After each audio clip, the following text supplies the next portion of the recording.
Hello students, आज हम start करेंगे हमारा थर्ड चैप्टर। टीना ने चोरी पकड़वाई। ये एक बहुत अच्छा, बहुत इंटरेस्टिंग चैप्टर है। अगर आपको चैप्टर में कहीं पर भी कोई प्रॉब्लम हो, कोई वर्ड समझ में ना आए, तो आप मुझे कमेंट कर कर पूछ सकते हैं।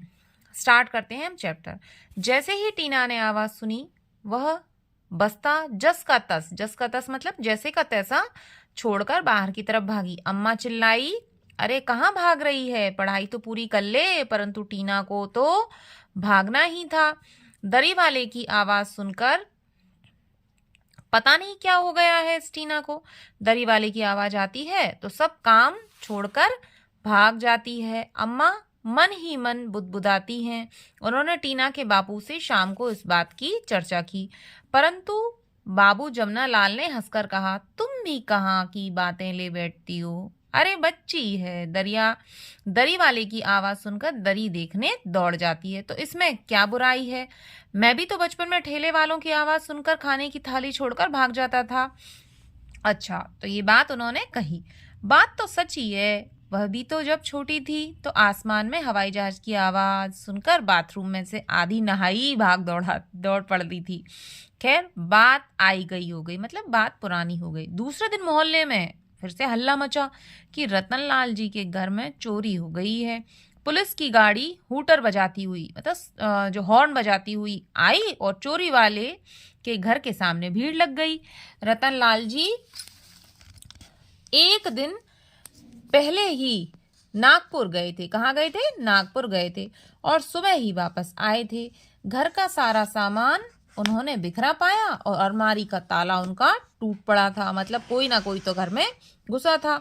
चोरों ने अलमारी की नकदी मीन्स कैश, सोने चांदी के जेवरों पर हाथ साफ कर दिया था, मतलब चुरा कर ले गए थे।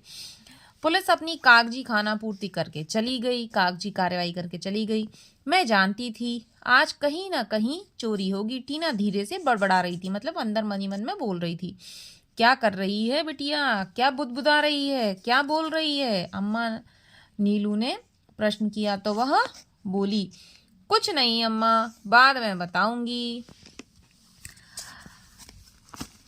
नीलू सोच रही थी टीना को जाने क्या हो गया है, कुछ तो बड़बड़ाती रहती है। उस दिन रविवार था। जमुना लाल जी का आज अवकाश था, मतलब छुट्टी थी। कभी कभी वे अवकाश के दिन भी कार्यालय चले जाते थे। काम ही इतना ज्यादा था कि छुट्टी के दिन भी कार्यालय में बैठना पड़ता था। कार्यालय मतलब ऑफिस में। किंतु आज उनका मूड था कि घर पर ही पत्नी और बच्चों के साथ रहकर वे थोड़ा मनोरंजन करें। खाना खाया और टीना के साथ लूडो खेलने बैठ गए। अचानक दरी वाले की आवाज सुनाई पड़ी। टीना को चौंकी और बाहर भागने लगी, परंतु कुछ सोचती हुई वापस पलटी और जमुना लाल जी से बोली, बापू। जमुना लाल जी कौन थे? टीना के बापू थे। बापू, आज आप भी चलिए ना दरी वाले को देखने। तो वो बोलते, क्या मैं चलूं? क्यों? क्या मैं बच्चा हूं? वे ठाका मारकर मतलब जोर से हंसने लगे। जा तू ही जा उस दरी वाले को देखने। इतने सारे प्रश्न सुनकर पहले तो वह कुछ नर्वस हुई, मतलब अंदर से थोड़ा सा उसे बुरा सा फील हुआ, किंतु तुरंत संभल गई।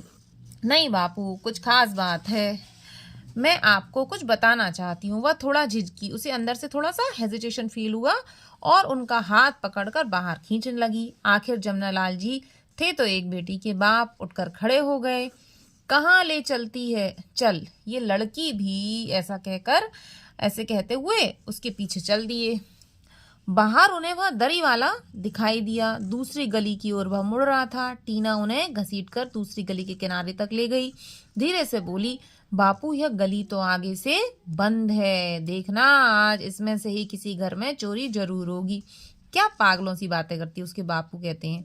क्या तू सीआईडी है? तुझे कैसे पता? बापू, मैं सच्ची कह रही हूँ, इस गली का कोई घर का मालिक जरूर ताला लगाकर बाहर गया होगा। देखना, यहाँ जरूर कोई ताला लगा के गया होगा। उसके यहाँ चोरी होगी, रात जरूर चोरी होगी।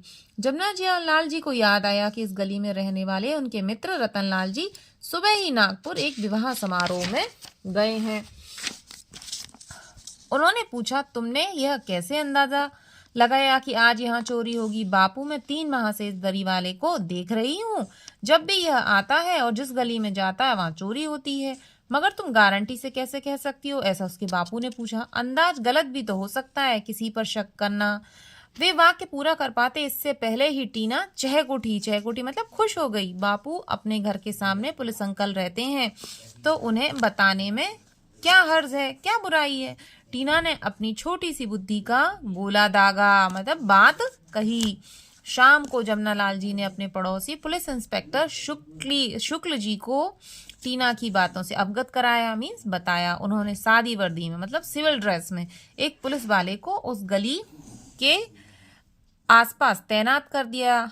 रात को तो कमाल ही हो गया। 2 चोर रंगे हाथों घर के फाटक के भीतर घुसते हुए पकड़े गए। दूसरे दिन उस दरी वाले को भी पकड़ लिया गया। थाने में ले जाकर जब उसकी पिटाई हुई तो उसने 2 दर्जन चोरियों का खुलासा किया। 2 दर्जन चोरी की थी उसने, जो पिछले 3 साल से शहर में हो रही थी, और पुलिस पकड़ने में उन्हें नाकाम थी। पुलिस इंस्पेक्टर शुक्ल ने टीना से पूछा, बेटी तुमने कैसे जाना कि इस दरी वाले का चोरियों से कुछ संबंध है? फिर वो बोलती, अंकल अपने मोहल्ले में जब लगातार 2 चोरियां हुई तो मैंने अनुभव किया कि चोरी उसी दिन होती है जब ये दरी वाला आवाज लगाता है, दरी ले लो दरी। फिर अगली बार यह दरी वाला आया तो मैंने उसका चोरी से चुपचाप से पीछा किया।